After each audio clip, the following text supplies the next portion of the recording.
Assalamualaikum warahmatullahi wabarakatuh. Salam sehat, salam sejahtera. Kembali lagi ketemu dengan saya, Haji Riko Sanjaya dari Rumah Sehat PMCA. Saudara-saudara sekalian, khususnya para pemain bulu tangkis, pecinta bulu tangkis, khususnya sahabat PMCA Badminton Club, dan umumnya untuk semua pasien-pasien dari Rumah Sehat PMCA. Innalillahi wa inna ilaihi roji'un. Jadi telah berpulang ke rahmatullah 2 hari yang lalu pada tanggal 14 Juni 2021, saudara kita, teman saya, Markis Kido, akibat serangan jantung di Gor Petroli. Sebelumnya ada juga rekan kita, Rian Sukmawan. Dia dulu kalau di Platnas ya sempat berpasangan dengan Kido juga, tapi dia berhasilnya adalah ketika berpasangan dengan Yonatan Dasuki. Dia meninggal di Semarang, saat itu sedang bermain dengan Mas Trikus, dan saat dilarikan ke rumah sakit di Trogorejo udah keburu meninggal. Nah, pada kesempatan kali ini saya ingin memberikan tips bagaimana cara mengobati secara darurat sambil menunggu ambulans yang datang atau petugas medis yang datang. Kita bisa melakukan beberapa hal yang akan saya sampaikan ini nanti, baik itu karena henti jantung atau cardiac arrest maupun karena serangan jantung atau heart attack. Tapi sebelum itu akan saya jelaskan beberapa hal dulu, perbedaan antara henti jantung dan serangan jantung.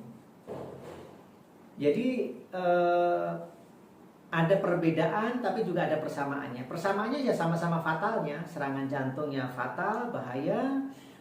Henti jantung juga bahaya. Tapi kalau henti jantung atau cardiac arrest adalah kondisi di mana jantung berhenti berdetak secara tiba-tiba karena gangguan gaya listrik. Di mana itu pada otot jantungnya. Nah, akibat gangguan kelistrikan pada jantung ini membuat jantung kita tidak bisa berdetak secara normal, sehingga memicu kondisi aritmia. Nah, aritmia itu apa? Gangguan irama jantung. Nah, sebagai akibatnya apa?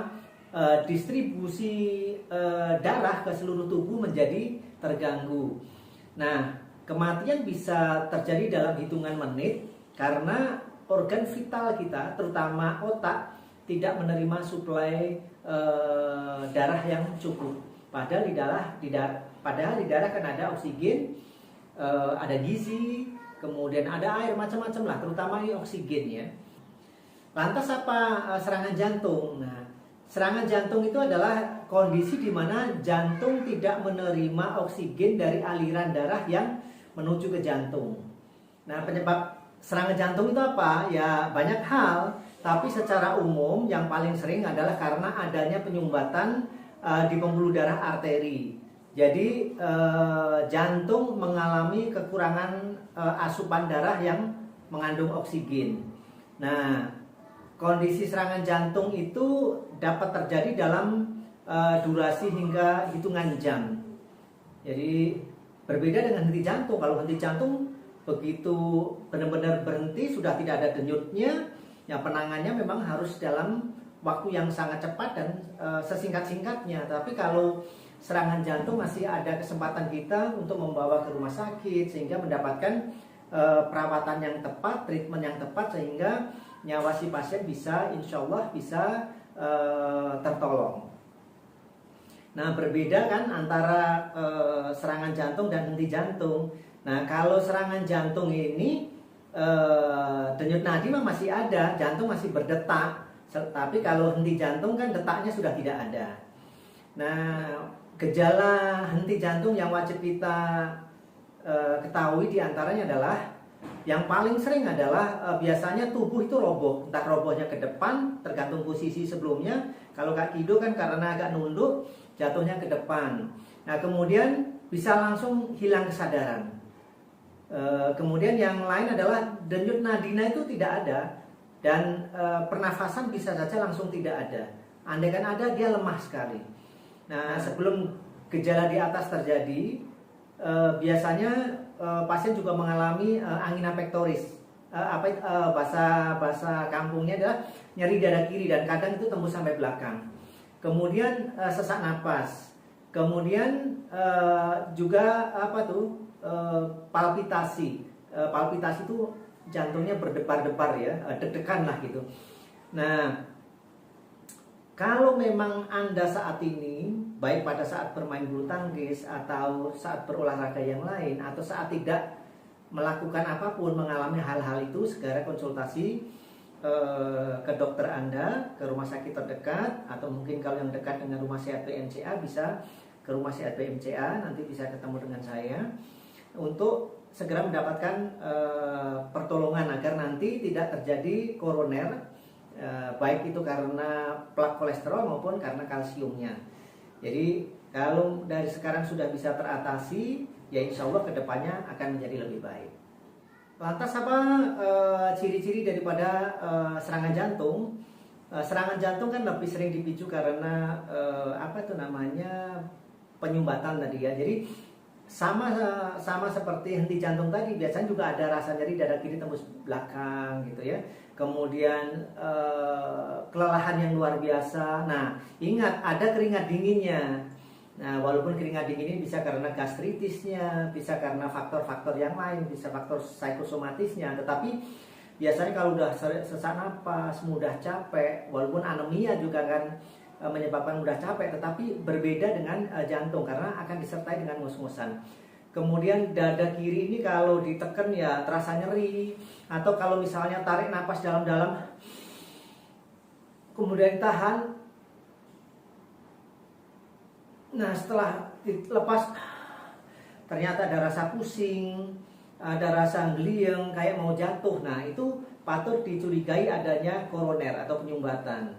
Kemudian jantung koroner, jantung itu posisinya di tengah ya. Jadi jangan rekan-rekan yang nggak ngerti medis biasanya menganggapnya di sebelah kiri. Enggak, posisinya dia tetap di tengah. Cuman memang dia mengarah di ujungnya mengarah ke sebelah kiri. Jadi jantung tidak di sebelah kiri, jantung itu di tengah. Cuman memang ujungnya itu adalah mengarah ke sebelah kiri. Jadi nanti jangan sampai salah. Tapi ingat memang gejala-gejala yang dirasakan biasanya memang ada di sebelah kiri. Nyeri dadanya juga sebelah kiri. Kalau ditekan, diremas, nanti ada rasa nyeri. Kalau sudah parah ya, biasanya ada 3 penyumbatan yang sudah di atas 70%. Kemudian nyari dada kiri, ke rahang kiri bahkan juga, ke tangan kiri juga ada rasa nyerinya. Kemudian biasanya juga terjadinya berulang ya. Mungkin sehari bisa 2 kali, 3 kali kalau udah parah. Kadang yang masih ringan seminggu baru sekali gitu ya. Kemudian ada juga rasa sakit kepala yang luar biasa atau bahkan pusing, dan juga ada mual. Jadi kadang-kadang penyakit jantung ini mempunyai persamaan dengan gastritis atau gastroenteritis atau GERD. Jadi mempunyai kemiripan dengan penyakit lambung. Tetapi kalau orang yang sudah berpengalaman bisa membedakan sesak napasnya ini karena penyakit lambungnya, penyakit jantungnya, atau penyakit paru-parunya. Itu bisa membedakan karena nanti secara rinci ditanya lebih detailnya pada saat kena asap seperti apa, pada saat kena debu seperti apa, pada saat kena udara dingin seperti apa, sesak atau enggak. Nah kalau karena itu berarti dia alergi lebih pada paru-parunya, alergi debu, alergi macam-macam. Tapi kalau jantung, bagaimana kalau beraktivitas, jalannya nanjak, ngangkat berat, kalau bulu tangkis bagaimana, mudah capek atau enggak, nah itu kelihatan. Nah nanti kalau misalnya lambung bisa terjadi, dia sering bersendawa, sesak napas, tapi begitu bersendawa agak enakan. Nah berarti karena GERD-nya, misalnya ada rasa mual, ada rasa mudah lapar, mudah kenyang, nah itu berarti karena lambungnya. Atau sesaknya ketika kebanyakan makan, nah itu berarti karena lambungnya. Kurang lebih seperti itu. Sekarang kita fokus lagi ke masalah jantung. Jadi henti jantung intinya lebih mudahnya disebabkan oleh masalah kelistrikan. Sementara kalau serangan jantung lebih karena penyumbatan. Dan nanti penanganannya juga berbeda. Tapi satu hal yang harus Anda ketahui bahwasanya serangan jantung ini juga akan menyebabkan henti jantung gitu ya. Jadi serangan jantung juga bisa menyebabkan henti jantung. Selain ada perbedaan dari gejala dan penyebab, nanti penanganan antara henti jantung dan serangan jantung juga berbeda.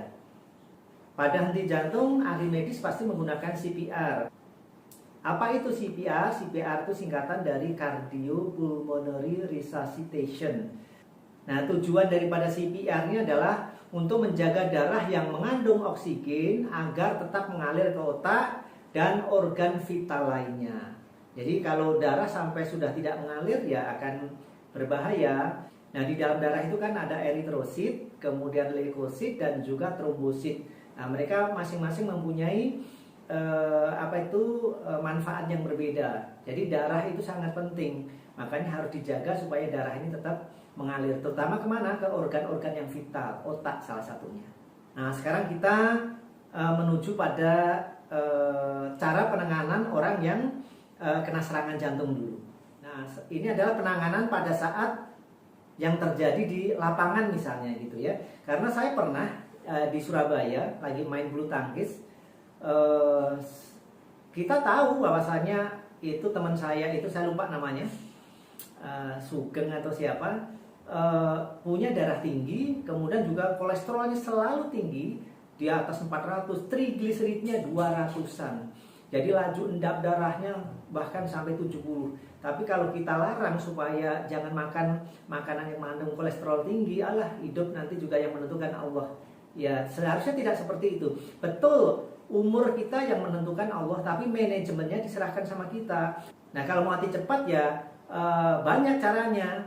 Kan ada beberapa di berita itu pacaran di rel kereta api. Mungkin saking asiknya, akhirnya nggak kedengaran sampai suara kereta api sekencang itu, meninggal. Atau kalian misalnya nyetop truk secara tiba-tiba hanya untuk membuat konten, misalnya kan ketabrak. Ya, itu bukan takdir sebenarnya, itu adalah kekonyolan kita sendiri gitu. Tapi kalau kita sudah berubah, pola makan yang bagus, sakit mengunjungi dokter atau ahli-ahli pengobatan yang lain, ya insya Allah kita umur panjang. Yang penting kita sudah berusaha, baru hasilnya kita serahkan kepada Allah Subhanahu wa Ta'ala. Kembali pada teman saya tadi, jadi saya habis main, saya lagi buka kaos, nggak pakai baju, dia juga buka kaos, kemudian tiba-tiba itu apa tuh, mepet-mepet, kamu ngapain sih, gitu. Tiba-tiba dia ngorok. Orang-orang lain nggak ngerti, sangkanya guyon. Kalau saya sudah ngerti ya, berarti jangan-jangan serangan jantung. Nah, saat itu langsung saya tolong. Nanti cara menolongnya seperti apa akan saya ajarkan. Yang pertama, ketika Anda mendapati ada teman atau saudara yang kena serangan jantung, ya sebaiknya Anda menelpon rumah sakit supaya mendapatkan pertolongan, biar tenaga medisnya datang, ambulannya datang, nanti dibawa ke sana. Nah, sambil menunggu ambulan dan tenaga medis datang itu kan bisa jadi lama. Nah, saat menunggu itulah Anda harus tahu apa yang harus Anda lakukan. Nah, yang pertama ketika serangan jantung itu kadang-kadang orangnya masih sadar ya, masih sadar. Jadi ditanya, misalnya taruhlah dia jatuh. Ini ibaratnya orang lah gitu ya, ibaratnya orang. Nah, pada saat sudah jatuh seperti ini, dimiringkan dulu boleh ditepuk-tepuk gini, Pak, ditanya dulu ya, Pak. Nah, kalau dia masih sadar, boleh nanti dimiringkan sambil diajak ngobrol. Kalau masih sadar, miringnya kemana? Ke arah penolong ya. Miringnya ke arah penolong. Jadi misalnya penolong sini ya jangan di sini, bukan masalah ke kiri dan ke kanan, tetapi miringnya ke arah yang penolong. Pas kayak gini udah mulai sadar, ditanya, mohon maaf, siapa tahu pasien ini memang penderita jantung koroner gitu kan. Mohon maaf Bapak bawa obat untuk jantungnya enggak? Misalnya obat Vasorbit atau Isosorbit yang biasanya ditaruh di bawah lidah. Jadi fungsinya untuk melebarkan pembuluh darah sehingga dia bisa bernafas dengan baik. Atau misalnya obat pengencer darah, Aspilet atau apalah namanya ya, merek dagangnya banyak. Nah, kalau iya, oke, Bapak kalau masih sadar ya, belum ada, ya udah Bapak minum dulu aja deh obatnya. Bagaimana kalau nggak ada?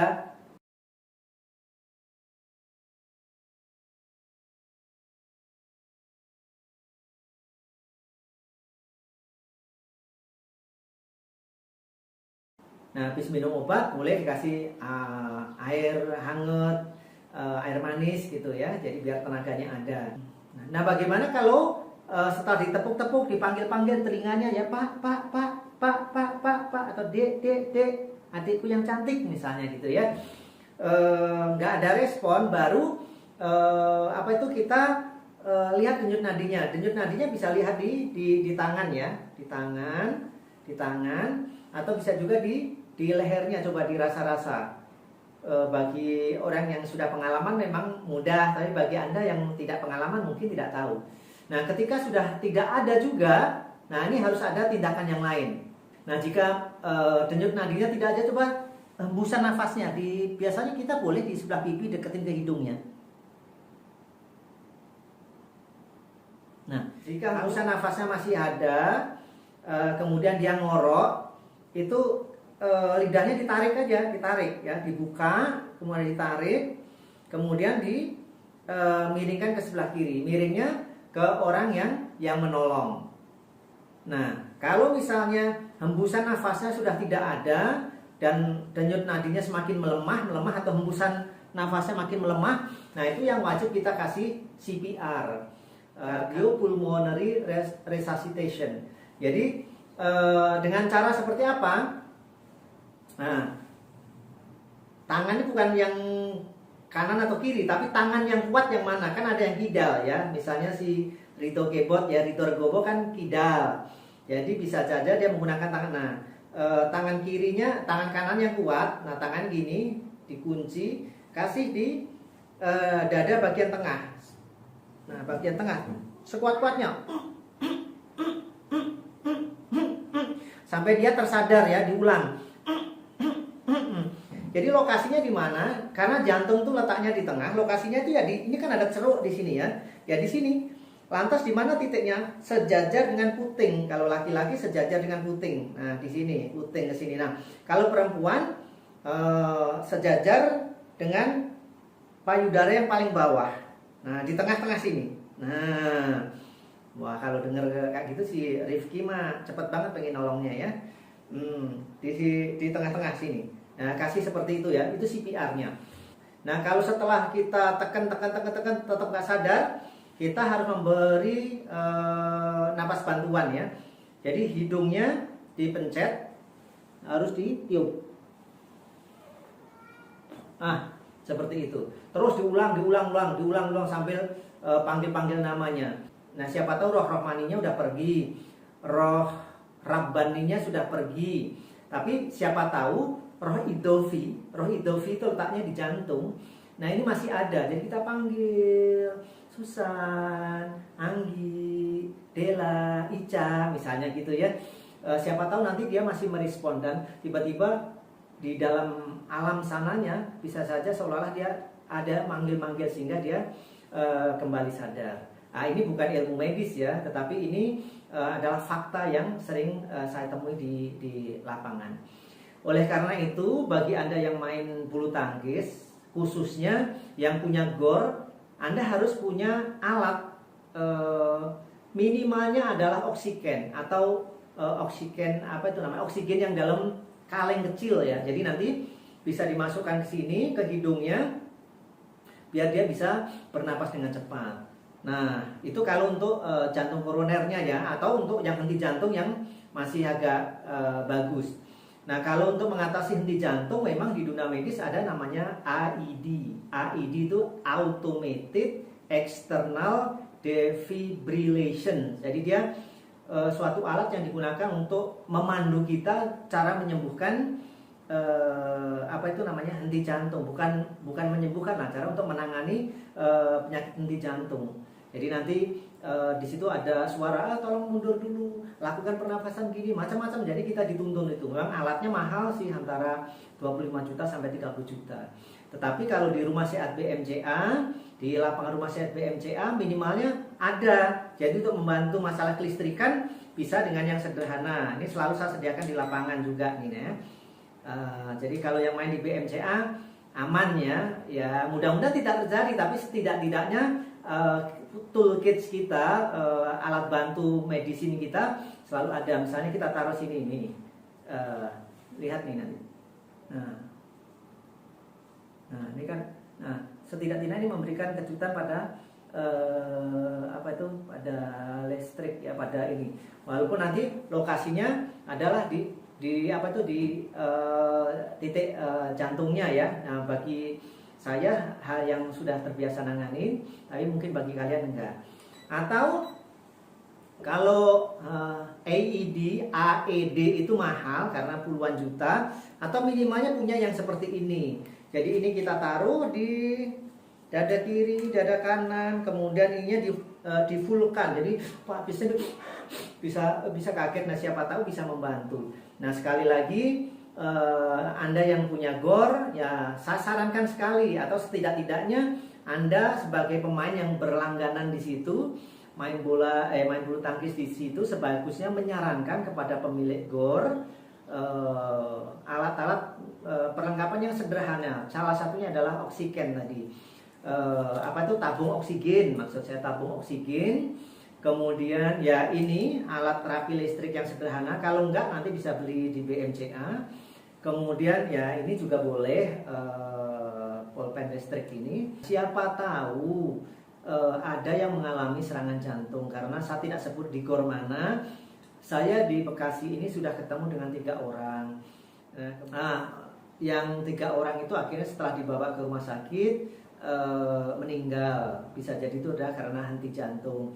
Kemudian yang masih serangan jantung ditangani dokter, alhamdulillah juga sembuh. Nah, kembali pada teman saya di Surabaya tadi, si Sugeng tadi, alhamdulillah mungkin karena memang nyawanya masih miliknya dia, oleh Allah ditolong melalui saya. Jadi karena kebetulan saya ada, saya kasih CPR, kemudian saya apa itu namanya terapi, saya akupressure, dia alhamdulillah sembuh. Dan setelah itu memang dia sekitar 2 tahun tidak pernah main bulu tangkis. Nah, itulah tips dari saya khususnya buat para teman-teman pemain bulu tangkis, sahabat BMCA. Kemudian juga untuk khususnya pasien-pasien saya juga, siapa tahu pada saat Anda sedang bersepeda atau berolahraga atau bahkan sedang nonton TV, ada saudara Anda yang mengalami serangan jantung, setidak-tidaknya tips yang sederhana ini bisa dipraktekkan. Tapi jangan lupa Anda harus tetap memanggil ahli medis agar segera datang. Nah, perlu saya ingatkan bagi Anda yang belum subscribe video ini, tolong subscribe dan silahkan di-share kepada teman-teman Anda biar teman-teman Anda tahu bagaimana cara menangani henti jantung dan serangan jantung. Akhirnya, assalamualaikum warahmatullahi wabarakatuh. Salam sehat, salam sejahtera.